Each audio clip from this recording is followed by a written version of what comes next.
অনেকেই বলে এটা নাকি ভুল কাজ।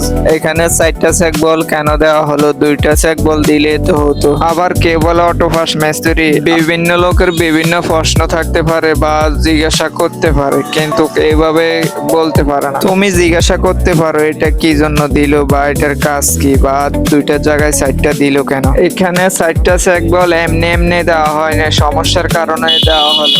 তো এখানে 4টা চেক বল কি কারণে দিলাম আমি এই বিষয়টা একটু বলে ক্লিয়ার করবো এখন। এখানে একটা বোরিং থেকে 2টা মোটরের লাইন নেওয়া হলো, যে সমস্যার কারণে আমাকে নেওয়া হলো। আমার আগেও আরেক মিস্ত্রি এসে করে গেল, কিন্তু কোনো লাভ হয়নি বা ফায়দা হয়নি। এই মোটরটির সমস্যা হলো পানি কিছুক্ষণ উঠে আবার পানি বন্ধ হয়ে যেত, বন্ধ হওয়ার পর আবার পানি দিত, আবার উঠতো, আবার চলে যেত। তো আমি এসে প্রথমে কোনো সমস্যা দেখিনি। এখানে উপরে 2টা লাইন চেক বল ছিল আর বোরিং এর ভিতরে একটা চেক বল ছিল। তো ওই চেক বলটা খারাপ ছিল, তো আমি ওইটা পরিবর্তন করে আমি মোটরটা আবার চালু দিলাম। দেখতেছি পানি ওঠার পরে আবার বন্ধ হয়ে যায়। তো প্রথমে ভাবছি বোরিং এর ভিতরে পানি শেষ হয়ে যাওয়ার কারণে হয়তো পানিটা বন্ধ হয়ে যায়। তো আমরা আগে ছিল 30 ফুট, আমরা আরো 10 ফুট বাড়িয়ে দিলাম। তো আরো 10 ফুট বাড়িয়ে দেওয়ার পরও আমরা কিন্তু সমাধানটা পেলাম না। তো আমি আরো কিছুবার দেখার পরে বুঝতে পারলাম এখানে মোটরের লাইনে হাওয়া ঢুকে বা লিক করে। দেখার চেষ্টা করলাম হাওয়াটা কিভাবে ঢুকে বা কোন জায়গা দিয়ে ঢুকে, লিকটা খোঁজার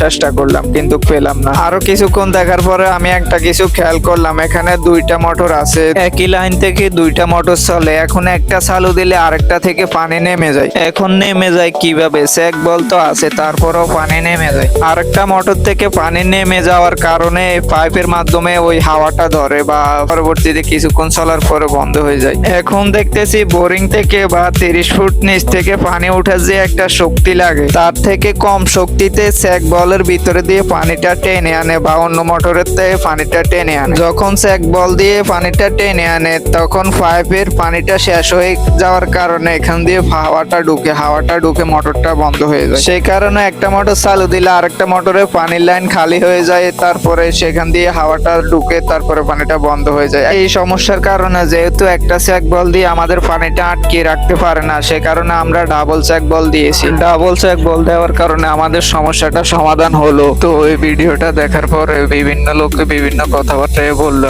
আসলে এমনি এমনি তো একটা জায়গায় 2টা দেয় না, যে কোনো সমস্যার কারণে দেওয়া হয়। এমনও তো হতে পারে ভুল থেকে শিখার কিছু আছে, যেমনটা এই ভিডিওর প্রমাণ। তো আশা করি বিষয়টা বুঝতে পারলেন 4টা চেক বল কেন দেওয়া হলো। তো আজকের জন্য পর্যন্ত, আবার দেখা হবে অন্য কোনো ভিডিও নিয়ে।